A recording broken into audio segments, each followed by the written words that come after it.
C'est le retour de l'actualité. Bonsoir à vous tous, bienvenue.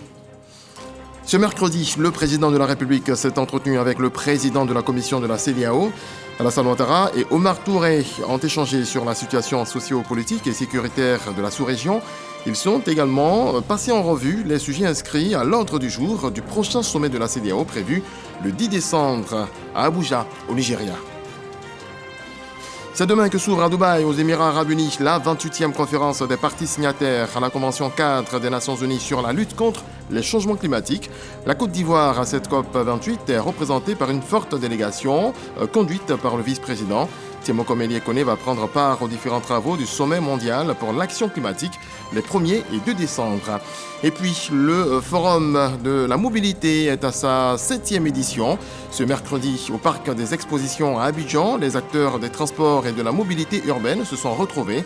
Pendant 3 jours, ils vont plancher sur les voies et moyens de préserver l'environnement tout en privilégiant de nouveaux modes de transport. Le Premier ministre Robert Begré-Mambé a présidé l'ouverture.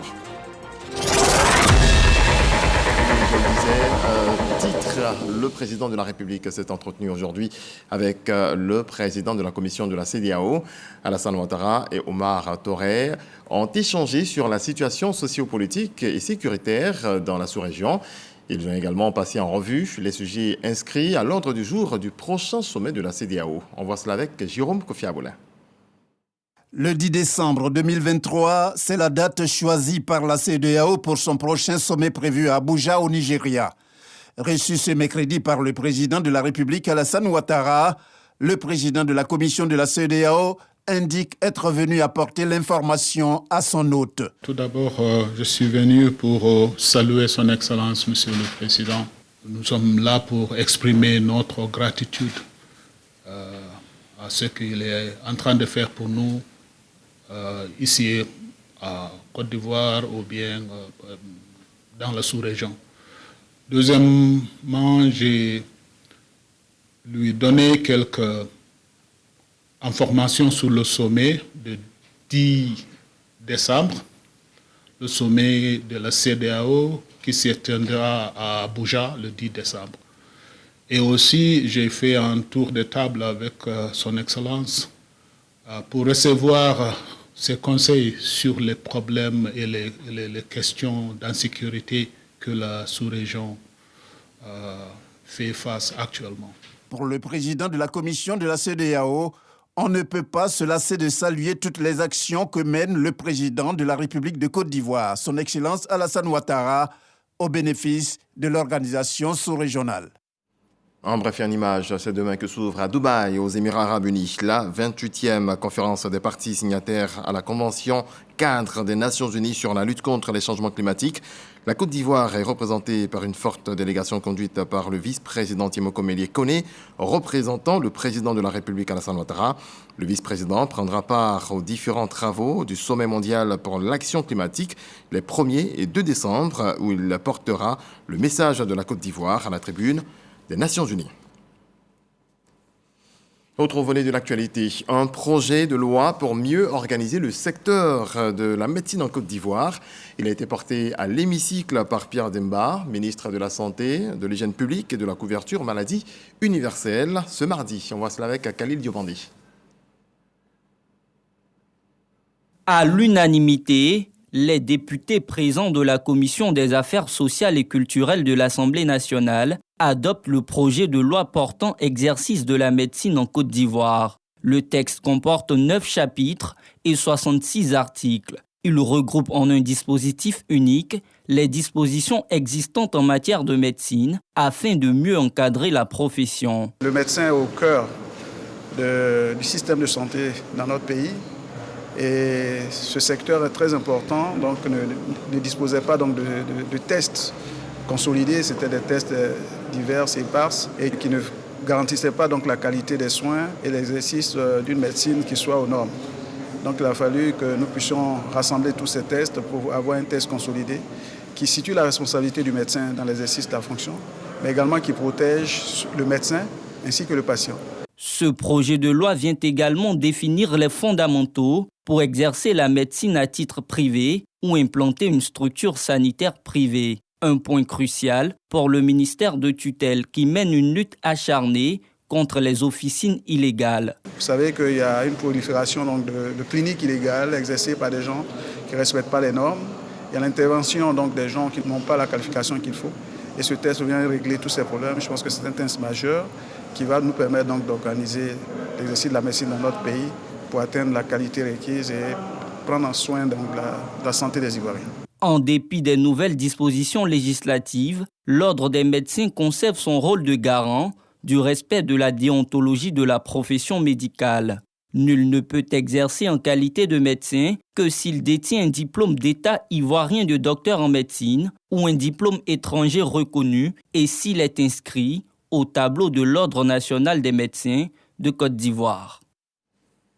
Le Forum de la mobilité est à sa 7e édition. Ce mercredi, au Parc des Expositions à Abidjan, les acteurs des transports et de la mobilité urbaine se sont donc retrouvés pendant 3 jours. Ils vont plancher sur les voies et moyens de préserver l'environnement tout en privilégiant de nouveaux modes de transport. Le Premier ministre ivoirien, Robert Begré-Mambé, a présidé la cérémonie d'ouverture. Abdoulaye Koné. L'Afrique de demain est au cœur du FISAT. Le Forum international et Salon africain des transports mobilisent cette année autour de la modernisation des écosystèmes logistiques et des infrastructures. Pour cette édition 2023, les organisateurs veulent relever le défi de la durabilité, de la sécurité et de la digitalisation, avec les jeunes comme cœur de cible. Innovation majeure cette année, nous avons décidé d'attirer l'attention de nos autorités et du grand public sur des transports plus propres, des transports plus durables. Sur le continent, la thématique interpelle plus d'un acteur.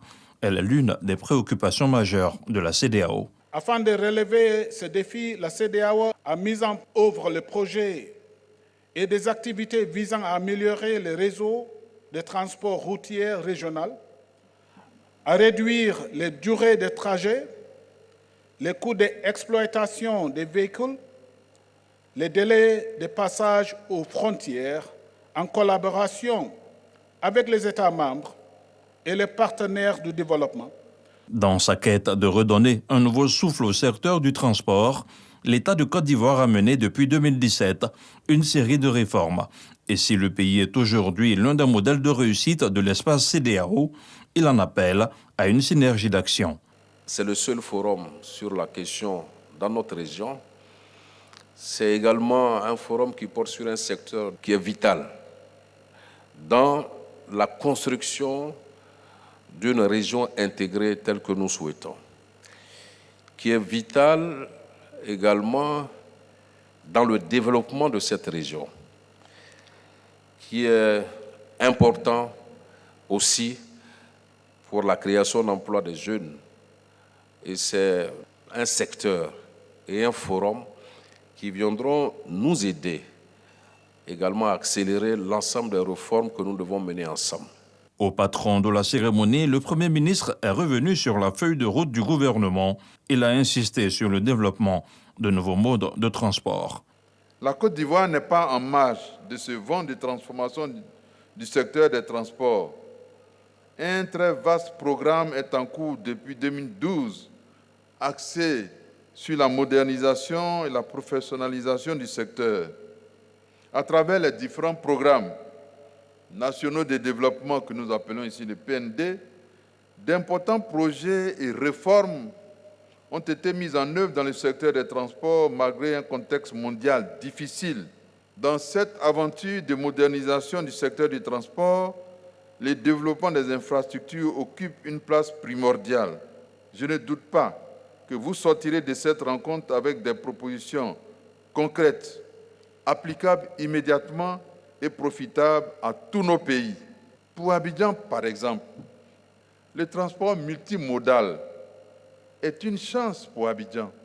Nous avons la lagune, nous avons des voies autoroutières, nous avons des voies express. Le Maroc est cette année l'invité d'honneur. Un rapport scientifique sur les questions de mobilité est attendu à la fin du FISAT 23. La rencontre s'est achevée sur une visite de stand. Poussons à présent les portes de la politique. L'Union des femmes du RHDP a annoncé ce mardi au siège du parti à Cocody la tenue d'une assemblée générale élective le 17 décembre prochain au parc des expositions à Port-Bouët.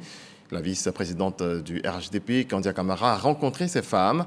Elle appelle à la mobilisation. C'est ce que nous apprend Éric Ogoré. Kandia Camara, vice-présidente du RHDP, ovationnée à cette rencontre, leader des femmes du Rassemblement des oufouettistes pour la démocratie et la paix. Depuis plus d'une décennie, la Pérée nationale est venue passer un message. Le dimanche 17 décembre prochain aura lieu l'Assemblée générale élective de l'Union des femmes du RHDP. La ministre Raymonde Goudou, présidente du comité d'organisation, elle donne quelques consignes. Je voudrais que toutes vous vous sentiez concernées et que ensemble, au soir du 17 décembre 2023, nous soyons fiers d'abord d'appartenir à ce grand parti avec à sa tête le président Alassane Ouattara, mais qu'en même temps, nous nous disions toutes que nous avons réussi à relever le défi. Plus qu'une information liée à cette Assemblée générale, Kandia Camara en a profité pour saluer les bienfaits du président du parti, président de la République Alassane Ouattara, en faveur des femmes.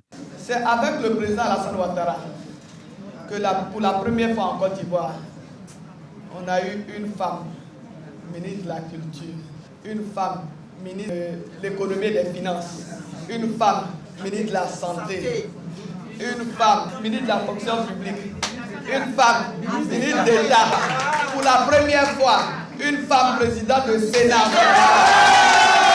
L'Assemblée générale élective des femmes du RHDP est prévue pour le 16 décembre prochain au parc d'exposition. Plus de 10 000 femmes sont attendues pour cette Assemblée générale élective. Autre volet de l'actualité, 40 ans de relations entre la Côte d'Ivoire et la Chine. L'anniversaire célébré à Pékin, une cérémonie marquée par le forum économique incluant une table ronde de mobilisation de financement public et privé chinois pour la mise en œuvre du plan national de développement de Côte d'Ivoire. Michel Digré, les détails. Au cours de ces 40 dernières années, la Chine et la Côte d'Ivoire sont devenus des amis sur la voie du développement et ce, dans le cadre d'un partenariat gagnant-gagnant. Pour marquer ces 4 décennies d'excellentes relations bilatérales, des festivités sont organisées à Pékin. La délégation ivoirienne est conduite par le ministre des Affaires étrangères, Adom Kakouadja, quand la partie chinoise a pour chef de délégation le directeur général du département des Affaires africaines du ministère des Affaires étrangères qui souhaite que la coopération entre les deux pays se consolide davantage. Léon Kakouadom a pour sa part évoqué 40 années d'amitié et de coopération fructueuse empreinte de solidarité et de respect mutuel. Il s'est réjoui de la grande amitié et la considération constante que se vouent les présidents Xi Jinping et Alassane Ouattara. Les secteurs publics privés chinois et ivoiriens ont interagi au cours d'un forum économique à travers des tables rondes et des présentations de projets structurants.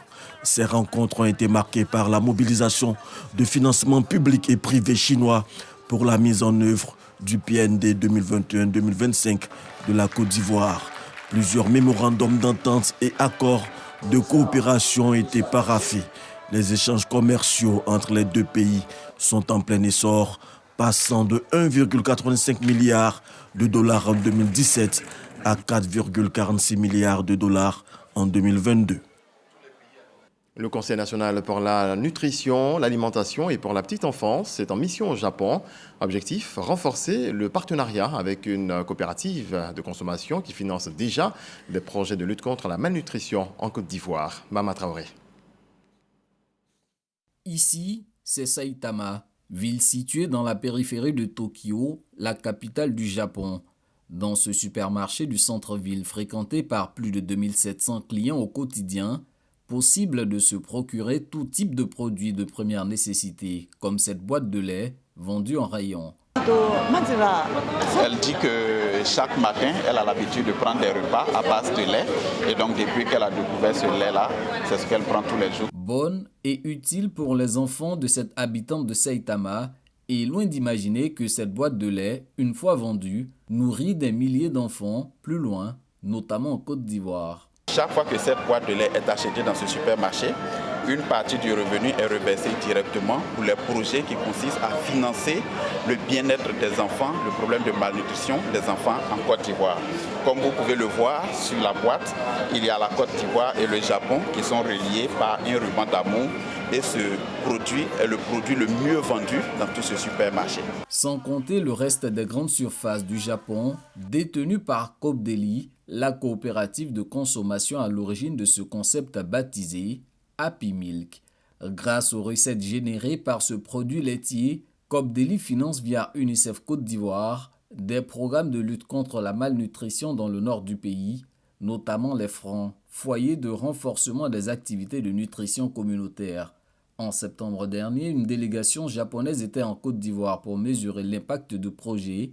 Fin novembre, le Conseil national pour la nutrition, l'alimentation et de la petite enfance, CONAPE, est au pays du soleil levant dans le but de renforcer le partenariat avec Coop Deli. Quand la délégation japonaise venait en Côte d'Ivoire, on a visité vraiment des femmes productrices du vivrier, du maraîcher. Elles ont mis des vœux qui consistent effectivement à les soutenir en vue de produire à grande échelle.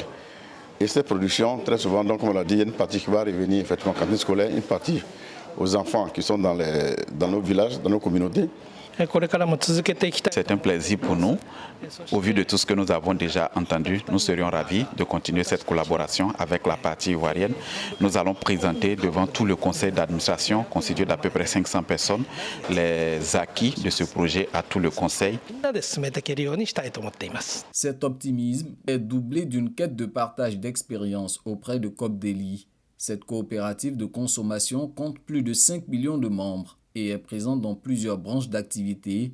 Avant la rencontre avec Coop Deli, la délégation s'est rendue dans les locaux de l'ambassade de Côte d'Ivoire au Japon, située à Tokyo, pour un échange de civilité avec le chef de mission, l'ambassadeur Jérôme Ouéa.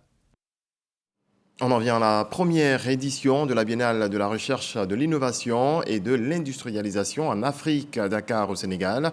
La Côte d'Ivoire, pays à l'honneur, était représentée par Adama Diawara, le ministre de l'Enseignement supérieur et de la recherche scientifique. Sephora Zegui.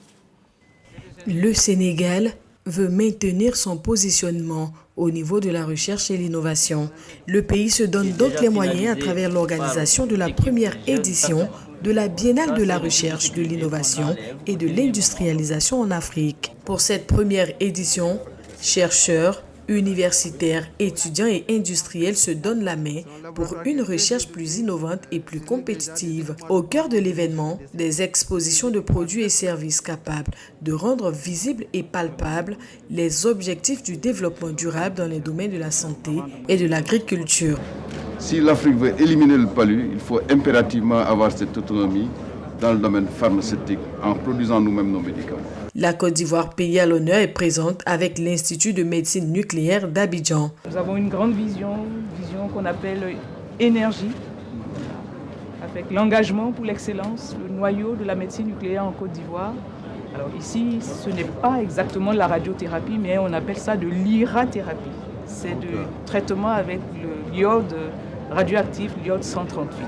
Prenant la parole, Adama Diawara, le ministre de l'Enseignement supérieur et de la recherche scientifique, est revenu sur les avancées réalisées en Côte d'Ivoire dans les domaines de la recherche agricole avec la mise au point par les chercheurs ivoiriens du cacao Mercedes. Cette biennale, qui est à sa première édition, est à saluer, à encourager et à soutenir, car non seulement elle adresse les problèmes fondamentaux auxquels sont confrontés nos systèmes de recherche et d'innovation, mais elle constitue l'un des cadres de réalisation de la mission principale assignée par nos États à nos systèmes de recherche et d'innovation, à savoir répondre de façon concrète aux problèmes de développement qui se posent à nos nations.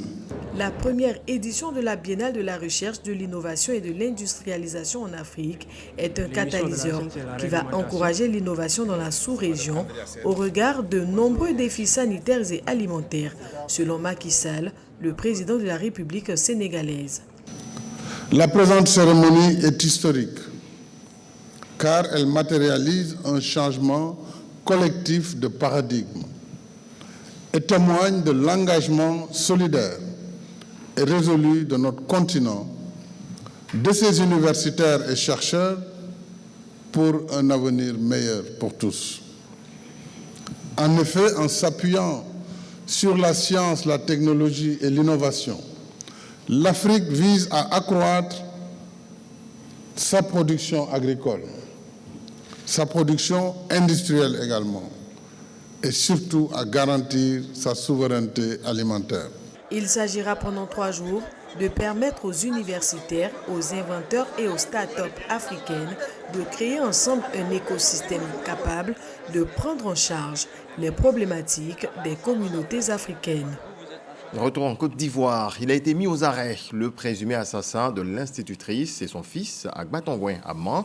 C'est grâce à la bonne collaboration de la population de la commune d'Abobo. Christ Diomandé, Jean-Marc Adjadji. Beaucoup de filets pour les éléments de la police nationale.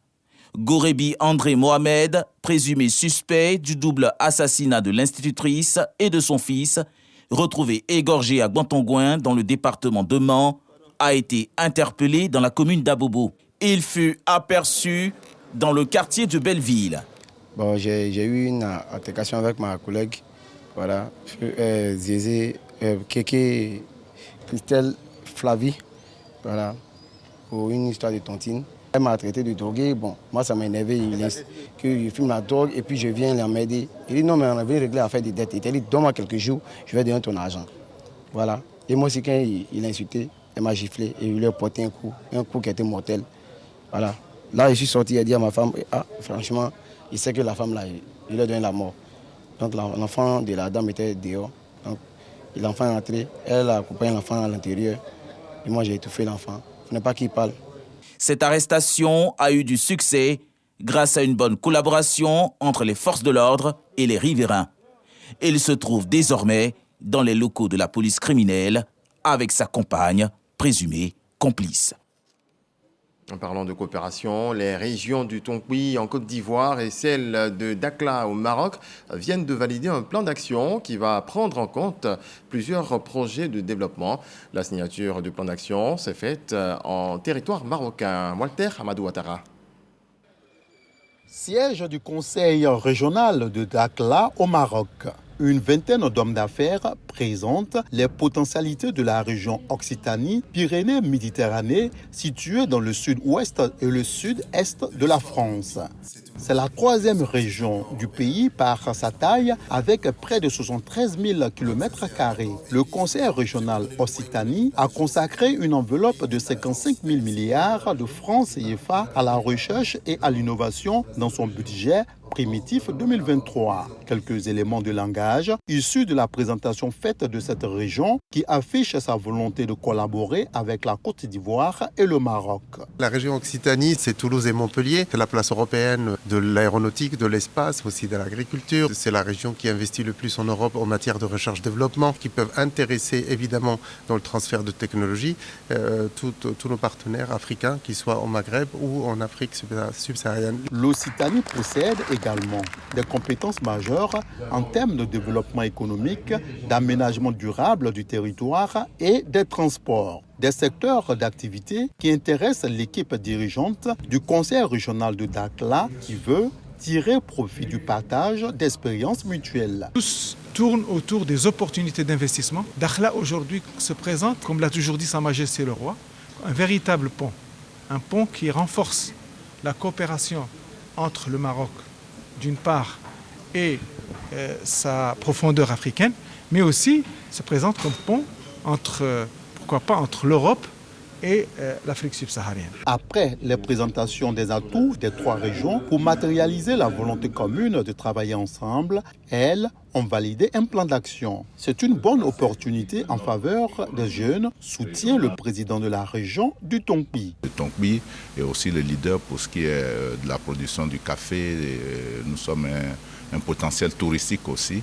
Nous comptons sur les deux régions évidemment pour nous aider à monter le projet d'incubateur d'emploi pour les jeunes. Je pense que c'est l'une de nos attentes fortes aujourd'hui et j'ai senti ici tout le potentiel notamment dans les différents secteurs qui ont été présentés ici, y compris par le secteur privé. La convention de collaboration avait été signée en Côte d'Ivoire au mois de mai dernier. Son plan d'action porte sur 4 domaines d'activité, à savoir l'éducation, le tourisme, la culture et l'économie.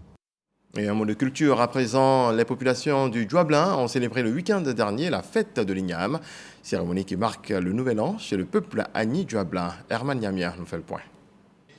Le peuple Djuablin magnifie l'igname, ce tubercule qui les a sauvés de la famine lors des différentes migrations, célébrée de façon solennelle à la cour royale d'Agni-Blekou.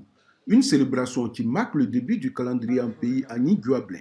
Cérémonie culturelle marquée aussi par la présence des Komiens, ces dames au corps badigeonné des Kaolins qui, dit-on, ont le pouvoir de purifier la reine avant l'arrivée de Sa Majesté. Les têtes couronnées du département d'Agni-Blekou, les fils et filles du Djuablin, cadres, autorités politiques et administratives, venus d'ailleurs, ont également pris part à cette célébration aux côtés de Sa Majesté Nana Tigori Niamey.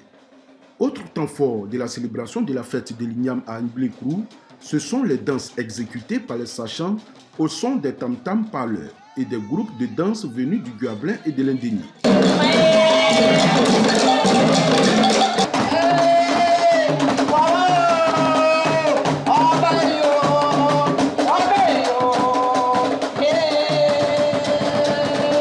Dans son message à ses administrés, Sa Majesté Nana Tigori Niamey, roi du Djuablin, a invité son peuple à la modération à tout point de vue. Aux présidents des jeunes et des femmes, aux chefs des différentes communautés et aux acteurs des développeurs, le roi les exhorte à prôner chaque jour l'amour, la fraternité et le respect mutuel. Le ministre du Tourisme et des Loisirs, Siandou Fofana, fils du Djuablin, a marqué sa présence. Nous pensons que c'est une occasion pour le ministère de la Culture ainsi que le ministère du Tourisme d'en faire un véritable produit d'appel du tourisme culturel et même de l'écotourisme. Et c'est pourquoi les années à venir, nous allons avoir à consacrer plus de moyens, plus de possibilités pour que sur une semaine, on fasse découvrir notre tradition. Plusieurs dons ont été faits à Sa Majesté Nana Tigori Niamey, à la reine-mère et à toute la notabilité.